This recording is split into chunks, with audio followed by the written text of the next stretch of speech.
दोस्तों आज के इस वीडियो में हम बात करेंगे एक बहुत ही कॉमन सी प्रॉब्लम, पैरों की सूजन के बारे में। आखिर पैरों में स्वेलिंग या सूजन क्यों आती है, आज मैं आपको इस प्रॉब्लम के बारे में डिटेल में बताने वाला हूं। साथ में हम जानेंगे कुछ होम रेमेडीज के बारे में। दोस्तों जब भी पैरों में स्वेलिंग आती है तो कुछ सवाल ऐसे होते हैं जो आपको अपने आप जानना जरूरी है। पहला कि ये स्वेलिंग एक पांव में है या दोनों पांव में। दूसरा कि ये अचानक आई या फिर धीरे धीरे आई। नंबर 3 कि ये जो सूजन है दर्द के साथ आई या फिर बिना दर्द के साथ। नंबर 4 इस स्वेलिंग के अलावा दूसरा कोई लक्षण या सिम्टम्स भी हैं क्या। दोस्तों इसके साथ में आपकी यूरिन की मात्रा कम हो गई है क्या, इसके साथ में आपकी सांस फूल रही है क्या, इसके साथ में आपको पीलिया या फिर आंखों में पीलापन दिखाई तो नहीं दे रहा। दोस्तों ये 4 क्वेश्चन ऐसे हैं कि जब भी आपके पैरों में सूजन आए तो आपको हमेशा इस पर ध्यान देने की जरूरत है। जब भी पूरी बॉडी में होने वाली हम स्वेलिंग की बात करते हैं तो इसे हम इडीमा कहते हैं। जब भी हमारी बॉडी के अंदर ज्यादा मात्रा में पानी इकट्ठा होगा तो ये इडीमा कहलाता है। इसमें चेहरे पर सूजन होगी, आपके पाँव में स्वेलिंग होगी। कभी कभी ये प्रॉब्लम कैजुअली भी होती है, जैसे लंबे समय तक सफर करने या फिर गलत खान पान के कारण भी पैरों में सूजन आ जाता है। शरीर का अधिक वजन होना, पैर में खून के थक्के बनना, पैर में किसी प्रकार का इन्फेक्शन होना, पैरों से वापस हार्ट तक ब्लड सर्कुलेशन में दिक्कत होना। दोस्तों जहां तक पाँव में दर्द का सवाल है तो यह एक सीरियस डिजीज का इंडिकेशन हो सकती है। चाहे वो हार्ट की प्रॉब्लम हो या फिर चाहे वो प्रोटीन एनर्जी की प्रॉब्लम हो, चाहे किडनी की प्रॉब्लम हो, चाहे लीवर की प्रॉब्लम हो। हमारे शरीर के अंदर जो धमनियां यानी कि वेसल्स होती है, ये बेसिकली 3 वेसल्स होती है। एक आर्टरीज होती है जो हार्ट से खून को पूरी बॉडी में सप्लाई करती है। दूसरी वेंस होती है जिसका काम होता है जो ब्लड है वो वापस हमारे हार्ट में भेजे। इसके अलावा एक पैरेलल लाइन चलती है जिसे लिम्फेटिक कहते हैं, वो बेसिकली लिम्फ को लेकर चलती है। लिम्फ भी एक तरह का फ्लूइड है। अगर कहीं लिम्फेटिक में कहीं ब्लॉकेज आ जाए तो भी आपको स्वेलिंग आ जाएगी। लिम्फेटिक में ब्लॉकेज कब होगा, जैसे आपको कैंसर जैसी बीमारी है तो उसके चलते लिम्फेटिक आपकी डैमेज हो सकती है। अगर आपका कैंसर का ट्रीटमेंट चल रहा है, आपका रेडिएशन हुआ है तो भी आपकी लिम्फेटिक डैमेज हो सकती है। लिम्फ नोड डैमेज हो सकते हैं और अगर लिम्फ नोड डैमेज होंगे तो लिम्फेटिक ब्लॉक हो जाएंगे तो लिम्फडीमा हो जाएगा या फिर स्वेलिंग आ जाएगी। हमारे देश में फाइलेरिया जैसी बीमारी काफ़ी ज़्यादा है। उसमें बेसिकली इसमें आपके लिम्फ नोड इन्वॉल्व हो जाते हैं तो आपको पूरे पाँव में स्वेलिंग आ जाती है, जिसे हाथी पाँव भी कहा जाता है। फाइलेरिया जैसी बीमारी में भी इस तरह की प्रॉब्लम देखी जाती है। ये बेसिकली पेनलेस होती है, इसे आप दबाएंगे तो ये दबेगा नहीं। जैसे कि मैंने पहले बताया कि वेंस का काम है ब्लड को वापस हार्ट की तरफ भेजना। जो वेंस होते हैं उसमें वॉल्व होते हैं ताकि इसमें जो ब्लड है नीचे से ऊपर की ओर तो जाए लेकिन वापस नीचे ना आ सके। किसी भी कारण से अगर वॉल्व डैमेज हो जाते हैं तो ब्लड आपके पाँव में पूल होने लगता है, और अगर ये पूल होने लगता है तो ये जरूर स्वेलिंग आकर जाएगा और यह वेरिकोज वेंस का रूप ले लेता है। इसके अलावा अगर आपको कोई भी चोट लगती है तो आप जानते हैं कि आपको स्वेलिंग आ जाएगी, चाहे फ्रैक्चर हो जाए, चाहे ब्रोकन लेग हो, इसके चलते भी आपको स्वेलिंग आ जाएगी क्योंकि इसमें एक इन्फ्लामेटरी फ्लूइड इकट्ठा होने लगता है। लेकिन इस स्वेलिंग के साथ साथ हमेशा पेन बहुत ज़्यादा होगा।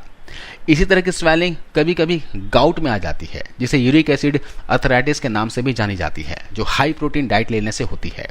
तो अगर आपको स्वेलिंग है, बहुत ज़्यादा पेन है और आपको कोई इंजरी हुई है तो देखिए कहीं कोई हड्डी तो नहीं टूटी है, और अगर कहीं चोट नहीं है तो आपको ध्यान देने की जरूरत है कि कहीं आपका यूरिक एसिड तो नहीं गड़बड़ा गया। दोस्तों इसके अलावा महिलाओं में गर्भावस्था के दौरान भी पैरों में हल्की स्वेलिंग आ जाती है। यह स्वेलिंग इसलिए होती है क्योंकि प्रेगनेंसी में आपकी जो बॉडी है वो वाटर को रिटेन करती है, लेकिन इस तरह की स्वेलिंग को सामान्य माना जाता है। साइंस यह मानती है कि इससे आपके ऊपर या फिर आपके बेबी के ऊपर कोई साइड इफेक्ट नहीं होता। कुछ महिलाओं में मासिक धर्म के 1 सप्ताह पहले भी पैर में सूजन की समस्या देखी जाती है, क्योंकि इस दौरान महिलाओं के शरीर में एस्ट्रोजन की मात्रा बढ़ जाती है, जिसकी वजह से किडनी ज़्यादा पानी रोकना शुरू कर देती है। इसके अलावा बॉडी में ऐसे मिनरल्स होते हैं जिसके कम या फिर ज़्यादा होने पर बॉडी को इफेक्ट करते हैं। बॉडी में पोटेशियम की कमी से ये सारी प्रॉब्लम होती है। पोटेशियम हमारे शरीर में सोडियम से मिलकर एनर्जी पैदा करता है, जिसकी कमी की वजह से बॉडी में सोडियम बढ़ जाता है। इस वजह से हाई ब्लड प्रेशर की प्रॉब्लम हो जाती है। ज़्यादातर लोगों को ये चीज़ मालूम नहीं रहती कि बॉडी में पोटेशियम की कमी की वजह से शरीर में ऐंठन, जकड़न, हाई बीपी की प्रॉब्लम या फिर मांसपेशियों में दर्द रहता है। अगर आपके बॉडी में पोटेशियम कम होगा तो सोडियम की मात्रा बढ़ जाएगी। जब आपकी बॉडी में सोडियम बढ़ जाता है तब हाथ और पैरों में सूजन होने लगता है। आइए अब जानते हैं पैरों का सूजन कम करने के घरेलू उपाय के बारे में। दोस्तों, पैरों में सूजन होने से बचने के लिए लाइफस्टाइल और डाइट में कुछ बातों पर ध्यान देना बहुत ही जरूरी होता है। डेली रूटीन में पौष्टिक व जल्दी पचने वाला डाइट लें। फाइबर युक्त आहार को अपने भोजन में शामिल करें, जैसे सेब, नाशपाती, केला, गाजर, चुकंदर, ब्रोकली, अंकुरित अनाज। दालों में आप मूंग, मटर, राजमा, चने, जौ या फिर बादाम और चिया के बीज को शामिल कीजिए। इसके अलावा दोस्तों, धनिया की ताजी पत्तियां और धनिया के सूखे बीज दोनों में ही सूजन को ठीक करने के गुण होते हैं। पैरों में सूजन होने पर 1 गिलास पानी को उबलने के लिए रख दें और इसमें 3 चम्मच साबुत धनिया डाल दें। इसे उबलकर पकने दें जब तक कि पानी आधा गिलास ना बच जाए।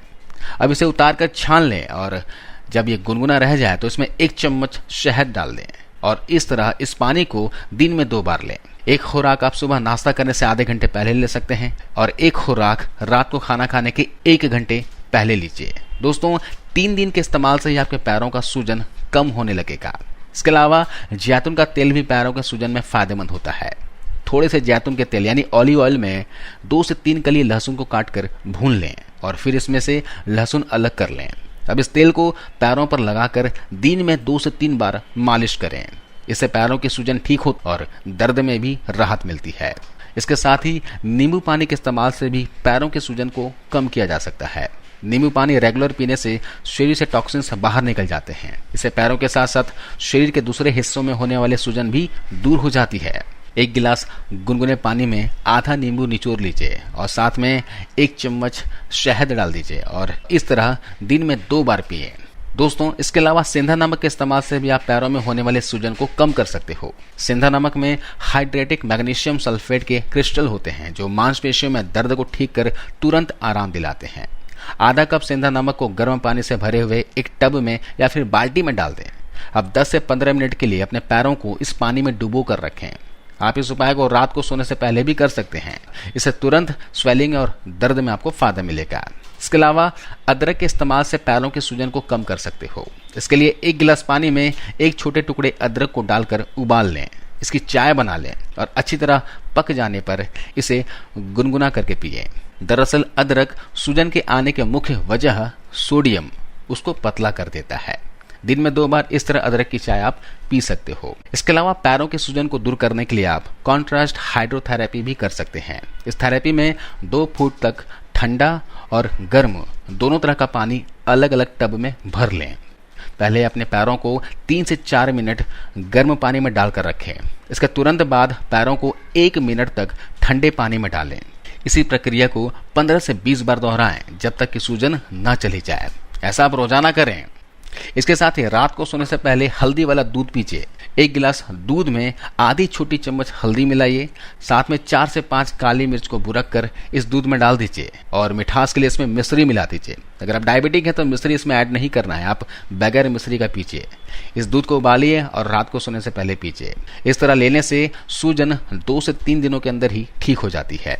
इसके अलावा आप पूरे दिन चुकंदर, खीरा जरूर खाएं। नींबू का पानी जरूर पिएं।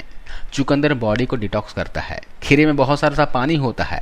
नींबू भी बॉडी को डिटॉक्स करता है जो कि स्वेलिंग को पूरी तरह से दूर करती है। इसके अलावा बॉइल्ड पोटैटो खाइए। उबले हुए आलू खाने से बॉडी में जितना भी सोडियम है वो बॉडी से बाहर चला जाता है। तो जब भी मौका मिले आप उबले हुए आलू जरूर खाएं। इसके साथ ही डाइट में आप खजूर को शामिल कीजिए और केला भी शामिल कीजिए। ये दोनों ही स्वेलिंग को खत्म करते हैं, तो इसे रेगुलर खाते रहिए। इसके अलावा इस ठंड के मौसम में आप सोंठ का लड्डू बनाइए। गुड़ के साथ सोंठ का लड्डू बनाना है। इसकी रेसिपी आपको यूट्यूब में मिल जाएगी। सोंठ मतलब अदरक का सूखा हुआ भाग को कहते हैं। बहुत ही गुणकारी औषधि है दोस्तों। ये स्वेलिंग को बहुत ही तेजी से कम करती है। तो इस ठंड के मौसम में जरूर सोंठ का लड्डू बनाइए, लेकिन गुड़ वाला ही बनाना है, इस बात का ध्यान रखिए। इसके साथ ही इन चीजों से परहेज करें। अपने डाइट में नमक को बिल्कुल भी कम कर दें। जंक फूड, बासी भोजन, ठंडे और खट्टी चीजों का सेवन बिल्कुल भी ना करें। सुबह नींबू पानी पी सकते हैं। खट्टी चीजें मतलब आपको अमचूर नहीं खाना है, इमली वगैरह नहीं खाना है ना। और शाम को 4 से 5 बजे के बाद तो आपको खट्टे फल भी नहीं खाने हैं। ज्यादा पानी ना पिए, है ना। ज्यादा पानी पीने से भी प्रॉब्लम हो सकती है, तो पर्याप्त पानी पिए। पानी की कमी भी आपको नहीं होने देना है। जब भी प्यास लगे तभी पानी पीजिए। बगैर प्यास का पानी सिर्फ आप सुबह सुबह जब भी आप उठो खाली पेट पी सकते हो। उसके बाद कभी भी बगैर प्यास का पानी ना पिए। तो दोस्तों, आज हमने जाना पैरों की स्वेलिंग के बारे में, ये क्यों होती है और इसके इलाज के बारे में। वीडियो जानकारी के इसलिए कि आप हमें कमेंट्स कर बताना, और वीडियो को अपने दोस्तों के साथ, परिवार के सदस्यों के साथ व्हाट्सएप, फेसबुक पर जरूर शेयर कीजिए। दोस्तों, आपको इस वीडियो को देखने के लिए बहुत बहुत धन्यवाद, शुक्रिया, थैंक यू।